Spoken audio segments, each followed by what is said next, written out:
Lagos is the new capital. They go drag 'em, dig 'em, cook 'em, soup 'em. Abuja has no reason to be holding all the headquarters and wave it as their flag, GRV's white, has been stained. Lagos is the new capital. Rumors are trailing that there's plans to move departments to Las Giddy. Is it time to turn back the clock to the past? Because it seems as if orders from Aso Rock have announced that FAN and CBN will be having certain departments packing their bags and relocating to Lagos. Lagos, where we're already choky, where it's already jam-packed. They want to bring more people here that they should relocate. Why? But again, it's rumors. But you guys know now, just spreads faster than fire in Hamatan. Before you know it, everyone's got an opinion and it turns into a national debate, and it's a serious debate. Because the Iowa Consultative Forum and the Northern Senators are like, no. This president seems to be more of a regional leader than someone who is caring about the whole nation.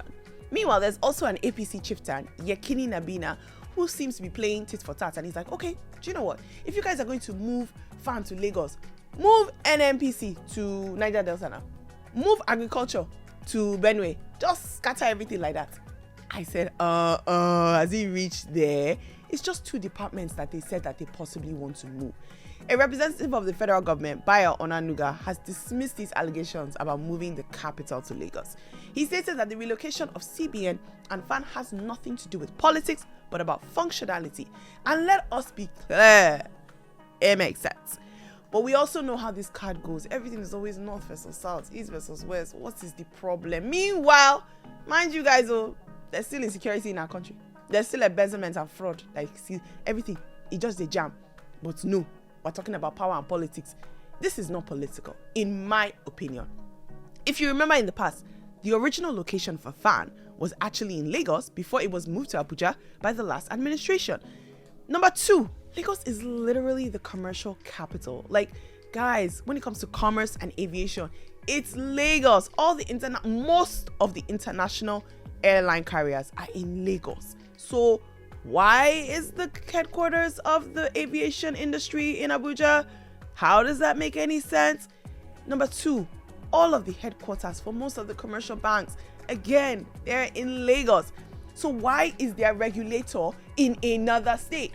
So that means that every time a headquarters personnel needs to talk to a regulator in Abuja, they fly all the way to Abuja to go ahead and fix something, and then they fly all the way back.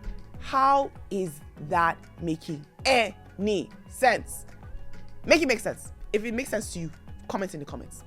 By the way, I want to know, how is FAN moving to Lagos and CBN moving to Lagos, moving the federal capital to Lagos? Like, sometimes when people say these things and when people get roused up, I'm always just like, guys, these politicians, senators, focus on your constituency and do the work that you're supposed to be doing there.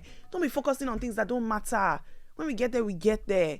And I'm not the only one that has this to say, because on X, everyone is shouting. Potuski says, the relocation of FAN to Lagos is purely an administrative move and not a shift of the FCT. Similar to moves of CBN departments to Lagos are justified by their relevance to commerce, banks, headquarters in the cities. I agree. Let's all agree on one thing, yeah? And when I saw this comment, I said to myself, exactly, this is my thing, yeah? Sometimes I always wonder, at some point, this east versus west, north versus south thing that we currently have, it really is not something that we can continue to go on like this with. Nigeria is not going to be able to grow and it's not going to be able to foster progress and prosperity if there's a constant tussle between north versus south, east versus west. I understand Abuja is the center of Nigeria, and I understand that we put a lot of our headquarters there because let's understand history, right? The capital of Nigeria used to be Lagos. It was moved to Abuja because they said put the capital of Nigeria in the middle so that everybody feels like they have equal access to it, because we all know that there's a delicacy in the way our country is with north versus south. It's always a delicate line that we're trying to walk, and we always know that there's always politics being played there. Tribalism is so real still in Nigeria, but I don't want to see this thing continue to happen and to prevent Nigeria from moving forward, because when it comes to functionality, this makes sense. It makes sense. If you don't think it makes sense, so please let me know, because you guys, we're all talking here. If you think that it doesn't make sense for FAN and CBN to be moved, I want to hear from you guys. In my opinion, it makes sense. What I don't want to see is people using this thing for politics and dirty games. It's enough. It's enough, yeah? Do you think that the people that work at FAN and the people, all the airline companies here, they're happy about having to fly to Abuja every time to go and have meeting with their regulators? Come on, make it make sense now. I beg, let's change this one. GRV's wife has been accused of not paying for services. You know how you'll be walking on your own and someone will just come and splash mud on your white? This is exactly what happened for Bolanle Olukanni. He is the man who has dreamt of ruling Lagos through the Labour Party.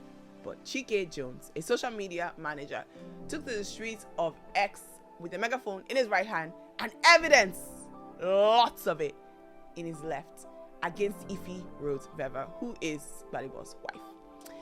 Now, Ife, she wasn't really moved by this call out.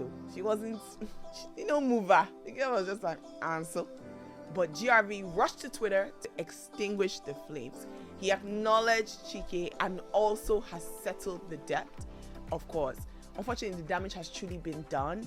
I mean, it's been a holiday for opponents and they are dragging GRV and his wife just through the mud.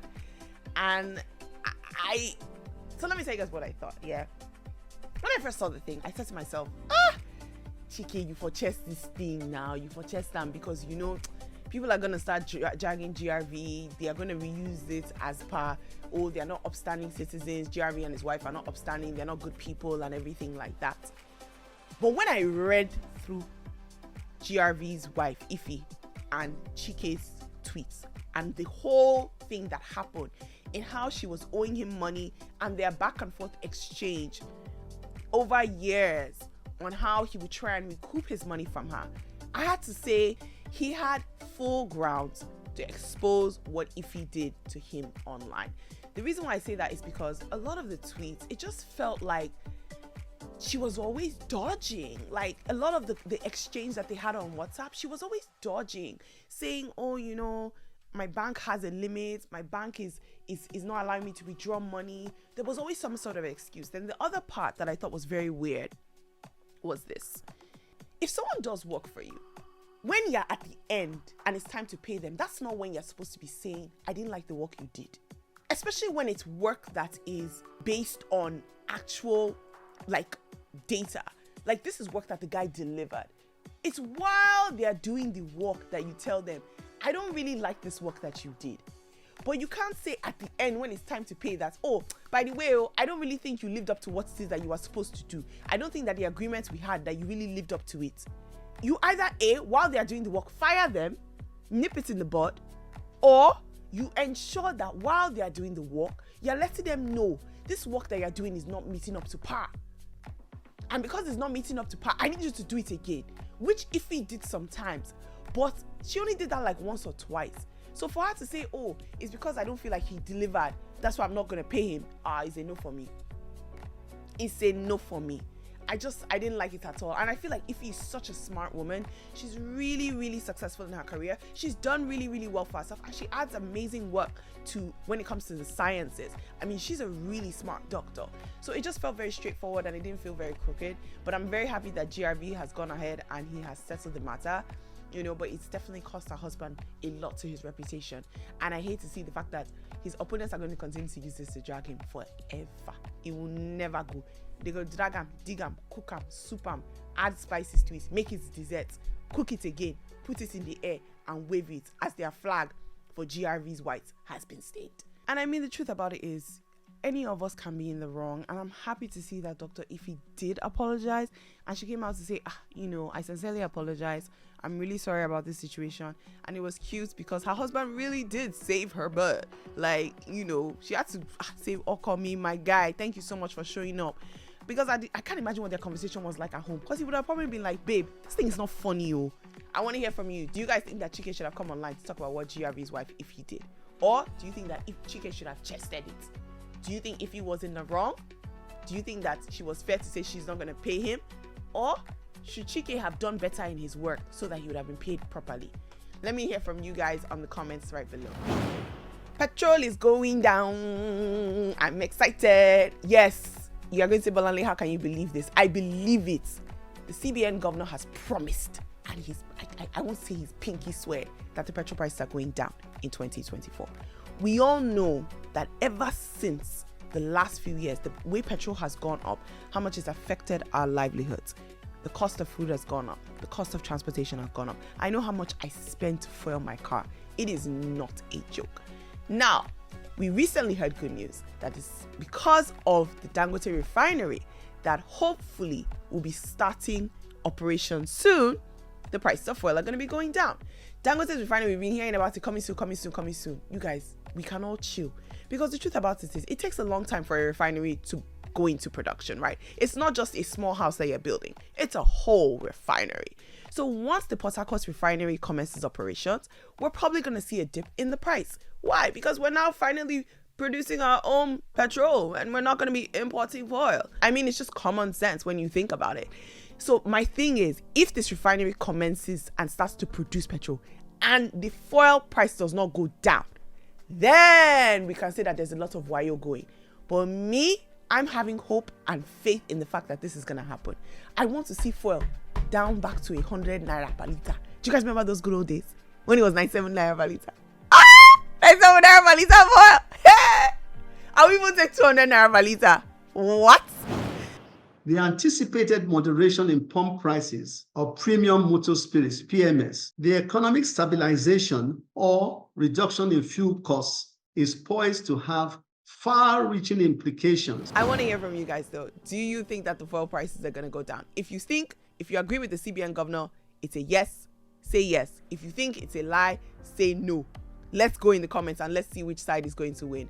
Also, don't forget to share these videos with all your friends. You can use the share button and send it to WhatsApp and also upload on your Facebook page as well.